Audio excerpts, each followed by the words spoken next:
Oke, saya ulang ya. Jadi, umat Allah adalah sekumpulan orang-orang yang percaya. Karena kita percaya, kemudian dalam pengalamannya kita percaya bahwa Allah sendiri yang memilih kita. Jadi kayak gitu sih. Lalu tidak ada VIP, tidak ada yang lebih rendah daripada yang lain, harusnya semua sama. Harusnya semua sama. Walaupun dalam kenyataannya mungkin kita menemukan ada beberapa orang yang merasa dia lebih eksklusif kalau di gereja. Ya nggak apa-apa. Tapi sebenarnya sih nggak ada perbedaan sebenarnya. Dan Romo itu juga sebenarnya kan pelayan. Jadi sebenarnya Romo tidak lebih tinggi juga. Jadi maksudnya gitu, umat Allah. Gereja adalah umat Allah. Jadi keseluruhan gereja itu adalah umat Allah. Ini lagu lama nih. Saya tidak tahu kamu tahu apa enggak. Gereja Bagai Bahtera. Tapi kita nggak usah perhatiin ini lah.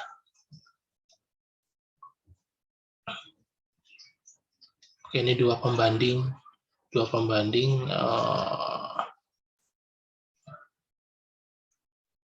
Ini kalau nggak salah di daerah Flores ya. Daerah Flores.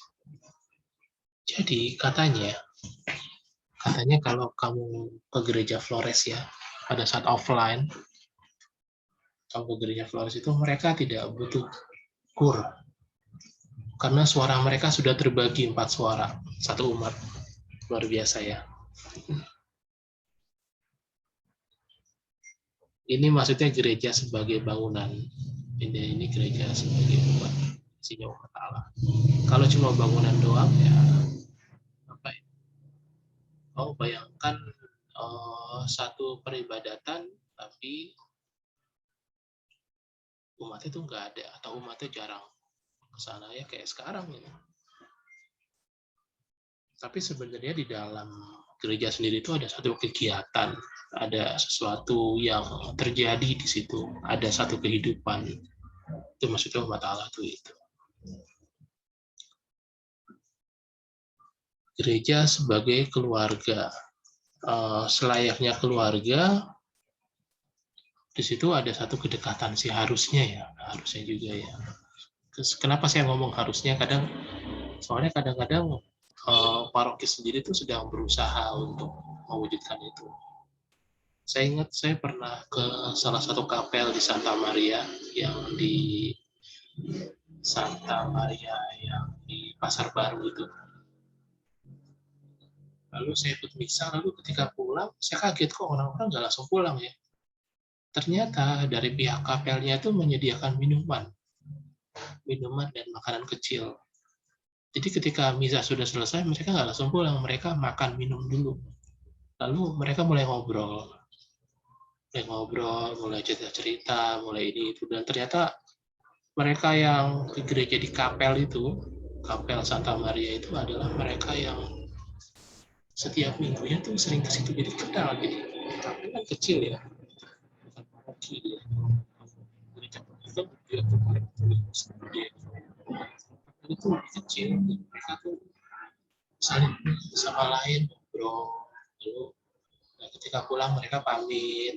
Lalu mereka tuh kalau kita minum kan main taruh aja enggak. Kalau ini enggak, mereka menyediakan tempat sendiri untuk naruh gelas-gelas kotor, sampah-sampah kotor. Gitu.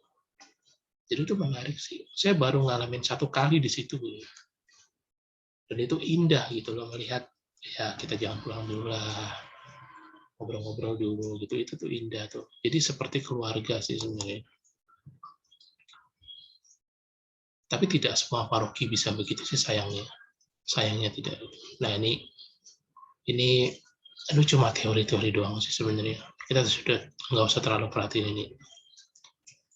Nah, gereja yang umat Allah itu mengacu kepada para rasul. Para rasul itu juga begitu. Jadi karena pada saat itu para rasul itu sedikit ya. Para rasul itu kan 12. Lalu kemudian mereka punya anak, punya istri ya mungkin sekitar kurang lebih 100 orang lah atau kurang dari 100 gitu. Nah, mereka tuh membangun satu rumah yang berdekatan, kelompok-kelompok yang berdekatan, mungkin satu RT lah ya. Isinya tuh pengikut Kristus semua gitu. Nah, mereka tuh sering makan bareng, lalu kemudian sering cerita-cerita, sering doa bareng. Nah, akhirnya karena mereka melakukan itu, jadi ada satu ikatan yang lebih khusus dan lebih kuat gitu. Karena mereka doa bareng, makan bareng, saling membantu, saling melayani. Lalu ada mujizat juga. Lalu orang-orang mulai bergabung dengan mereka, berdoa mereka. Nah, itu jadi kira-kira gereja itu kayak gitu. Asal muasal gerejanya. Ini nanti kamu bisa baca sendiri aja. Ini bisa baca sendiri. Nah, lalu tiap hari jumlah mereka bertambah. Nah, ini juga nih, gereja itu adalah kepentingan bersama. Jadi sebenarnya mungkin dalam satu gereja dengan saling mengenal, kita bisa saling membantu. Ada satu kasus waktu itu terjadi, ada satu orang tua ditemukan meninggal selama beberapa hari. Lalu kasus itu menjadi viral di gereja karena ternyata yang meninggal itu orang Katolik. Jadi orang tua, dia sudah tinggal sendiri, anak-anak udah pergi, rumahnya besar, lalu ternyata meninggal di dalam, nggak ada yang tahu. Tetangga-tetangganya tahu itu karena ada bau busuk. Jadi itu lantas menjadi satu kebijakan bahwa tolong pastor parokinya atau ketua lingkungannya tahu tentang warga, sehingga kayak gini tuh nggak perlu terulang lagi gitu. Nah, jadi kepentingan bersama, saling menjaga, saling memahami. Nah, lalu kalau ini sih sebenarnya ini karunia Roh Kudus sih.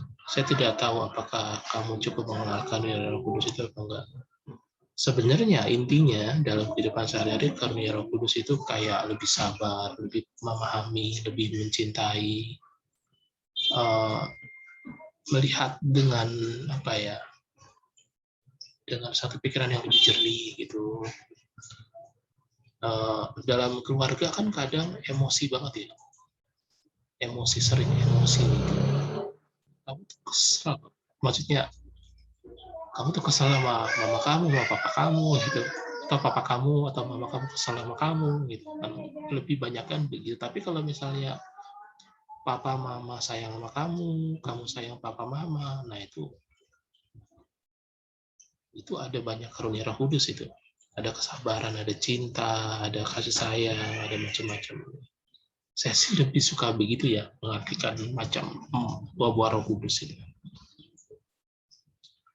Ini juga nih salah satu keterangan dari gereja, karena bukan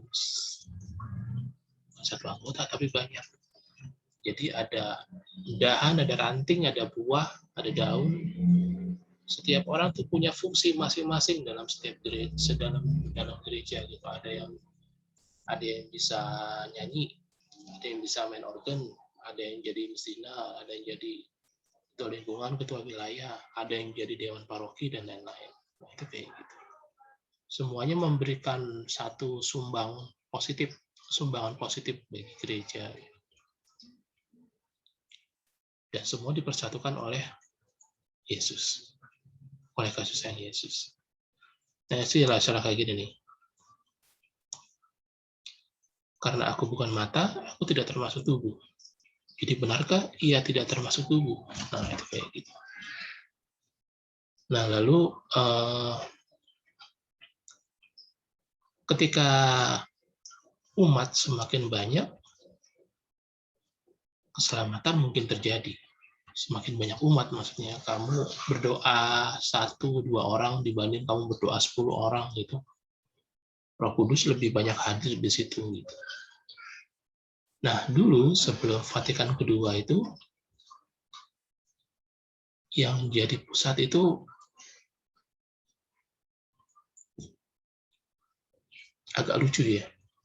Jadi semua bahkan Romo itu membelakangi umat. Jadi mereka tuh kalau misa tuh kalau sekarang kan Romo kan nggak ada umat ya. Ini mudah-mudahan kebayang ya.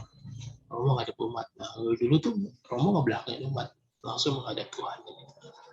Memang semua bersama-sama, tapi tidak ada komunikasi. Tidak ada komunikasi antara Romo. Semua tuh ritual, semua. Jadi kayak sholat. Jadi. Sholat kan semua menghadap ke sana. Satu arah. Setelah Padegat kedua nggak kayak gitu sih. Jadi ada komunikasi, ada sesuatu yang disampaikan, ada sesuatu yang didengar. Nah, jadi kayak gitu. Saya lewatin dulu ya. Lalu seluruh gereja disatukan oleh Roh Kudus. Roh Kudus itu apa? Roh Kudus itu adalah Roh Kristus. Roh Kristus itu turun-menurun dari paus satu ke paus yang lain. Jadi, paus pertama yang merupakan murid Yesus sendiri nanti menurunkan Roh Kudus pada paus kedua, pada paus selanjutnya sampai sekarang. Lalu nanti kan kalau misalnya dilihat dari gereja itu kan ada paus, ada kardinal, ada uskup, ada romo, ada suster, ada bruder, lalu ada ketua wilayah, lalu ada ketua lingkungan. Jadi kayak gitu, merupakan satu kesatuan yang digerakkan oleh Roh Kudus sendiri, yang digerakkan oleh Kristus sendiri. Nah, jadi pada intinya tetap ada satu yang menyelamatkan secara konkret gitu. Jadi nggak cuma romo doang yang bertanggung jawab, ketua wilayah bertanggung jawab, ketua lingkungan bertanggung jawab. Mereka mengadakan doa rutin dan macam-macam gitu. Jadi kekudusan umat yang juga gereja itu terjaga. Jadi kembali ke awal yang tadi, gereja adalah umat Allah kayak gitu. Lalu gereja juga tubuh mistik Kristus. Nah, ini terjadi pada saat dibagikan hosti dan anggur. Jadi tubuh dan darah. Tubuh itu hosti, darah itu anggur. Nah, jadi kayak gitu tubuh mistik. Kenapa mistik? Karena nggak kelihatan. Atau simbolik. Tapi pernah ada satu cerita di daerah Asia atau di mana gitu, saya lupa.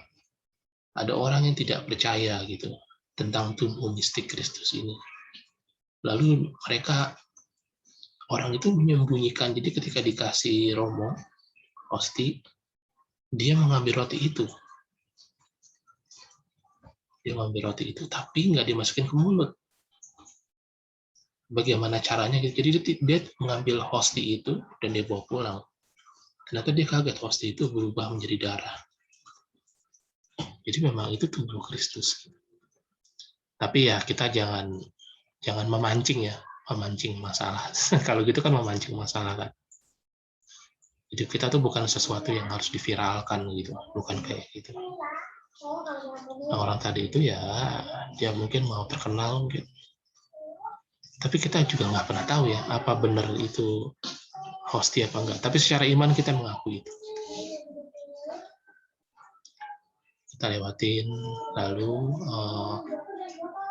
apakah makna gereja sebagai umat Allah itu tadi yang saya kasih tahu itu. Gereja umat Allah. Lalu tentu saja gereja itu punya misi. Misinya itu apa sih? Kehadiran gereja di dunia itu apa sih? Kenapa kok harus ada Kristen ya Pak? Cuma agama doang? Atau gereja itu melakukan sesuatu supaya membuat dunia menjadi lebih baik? Nah, ntar saya dicari tahu. Lalu bagaimana gereja yang terjelma sebagai umat Allah itu bisa mengubah hidup kita? Bagaimana? Jadi dari gereja nih, gereja itu kan merupakan kumpulan orang-orang yang percaya, kemudian mereka membawa satu identitas Kristen sendiri dalam hidup mereka. Maksudnya contoh, kamu Katolik, ya masa kamu korupsi kayak gitu. Contohnya kayak gitu. Kamu Katolik, kamu tuh Tuhan, sama mencuri. Nah, itu kayak gitu. Jadi ada satu praktek hidup sehari-hari yang baik dan penuh satu keluhuran gitu. Kamu murid Tuhan, masa kamu begini? Kayak gitu jadi. Nah, jadi dari sini sebenarnya lebih jelas lagi sebenarnya. Lebih jelas bagaimana gereja yang umat Allah kemudian tentu saja membuat, menggarami, memberi garam, memberi terang, membuat segala yang menjadi lebih baik. Misalnya dibanding kamu cuma memberikan masalah, kenapa kamu nggak memberikan solusi? Misalnya kayak gitu. Dibanding kamu memperkeruh suasana, kenapa kamu nggak diam aja? Misalnya kayak gitu. Jadi pada intinya dari seluruh pengalaman dan perasaan kita sebagai umat Kristen ya, murid Yesus, anak Allah, kita tuh punya satu misi bahwa kita akan membuat dunia menjadi lebih baik. Nah, itu kayak gitu. Nah, selebihnya sih sebenarnya gereja itu sendiri, apakah tanpa kita atau dengan kita, dia akan terus berproses sebenarnya. Dia akan terus berproses. Dia akan terus ada untuk membuat segalanya menjadi lebih baik. Jadi proses itu terus bekerja. Dan proses itu sudah bertahan selama 2000 tahun sistemnya. Misalnya contoh, gereja punya sekolah Katolik misalnya ya, itu memberikan sumbangsi juga. Biasanya terberkatinya saya itu, kamu tuh termasuk murid-murid yang baik sih di sekolah ini. Dan tentu saja kalau kamu tidak baik, saya dengan senang hati kasih tahu kamu, kamu jangan begitu gitu. Maksudnya karena kita sedikit ya, jadi pengawasannya lebih mudah dan harusnya pendidikannya juga lebih mudah sebenarnya untuk menjadi sesuatu yang baik. Oke, ini adalah bahasa buku ya. Saya stop sharing dulu. Saya coba pakai bahasa saya nih sekarang. Jadi ketika Yesus meninggal itu murid-murid takut. Murid-murid takut sebenarnya. Mereka penuh ketakutan. Lalu Roh Kudus datang, Roh Kudus menguatkan mereka, lalu mereka punya kemampuan. Mungkin kalau sekarang tuh disebutnya tiba-tiba seluruh murid tuh jadi orang sakti lah gitu. Mereka punya kemampuan begitu, lalu mereka juga punya satu karisma. Lalu mereka membentuk, ya namanya kan sama-sama percaya sama Yesus sih. Mereka tuh ngebentuk satu kelompok eksklusif gitu. Nah, kelompok itu karena terdiri dari orang-orang yang ditunjuk oleh Yesus sendiri mendapat karunia Roh Kudus, maka mereka tuh menjadi satu kelompok yang sangat hebat dalam hal apapun gitu. Mereka juga mungkin dalam keuangan saat itu baik ya, karena mereka saling membantu. Yang nggak punya duit ibaratnya dikasih duit gitu loh, kayak gitu. Lalu dalam perkembangannya tentu saja tidak ada tantangan lah gitu. Ada yang tidak suka. Lalu kalau kamu lihat sejarahnya tuh bangsa orang Kristen itu sempat menjadi buronan orang-orang karena ingin dibunuh semuanya. Mengikuti Yesus itu ingin dibunuh. Lalu akhirnya mereka terus berdoa,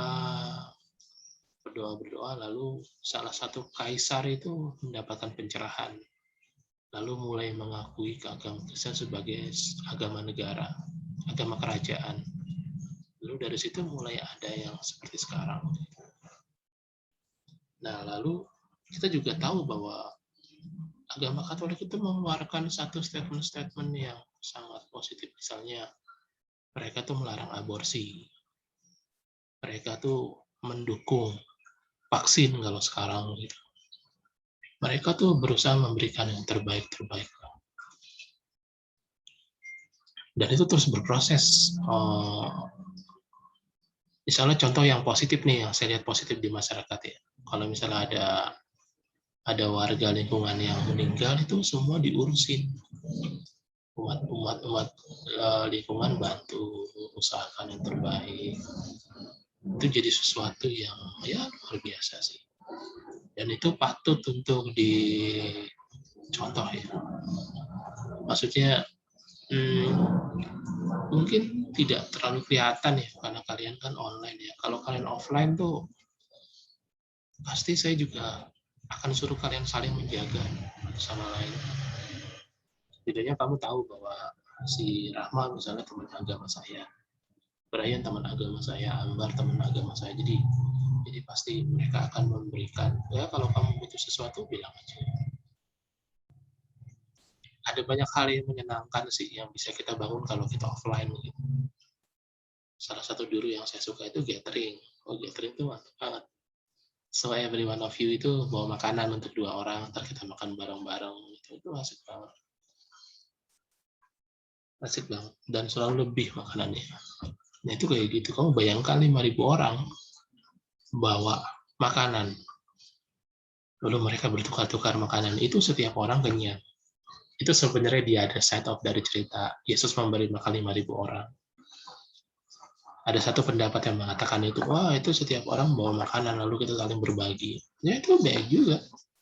Maksudnya bukan sesuatu yang salah, itu bisa terjadi. Oke,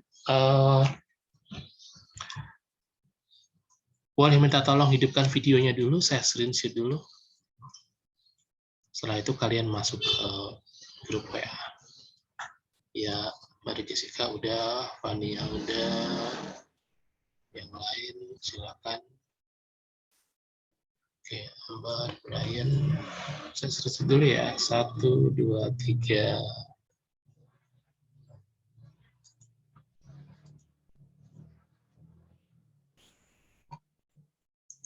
Sekali lagi.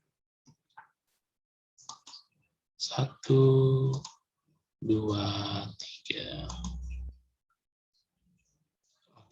Oke. Setelah ini kita masuk di grup supaya kalian lebih bisa istirahat. Kita di jam terakhir. Semoga pelajaran ini tidak menjadi satu bencana buat kalian. Oke. Kita ketemu di grup ya. Oke, terima kasih semuanya. Bye-bye.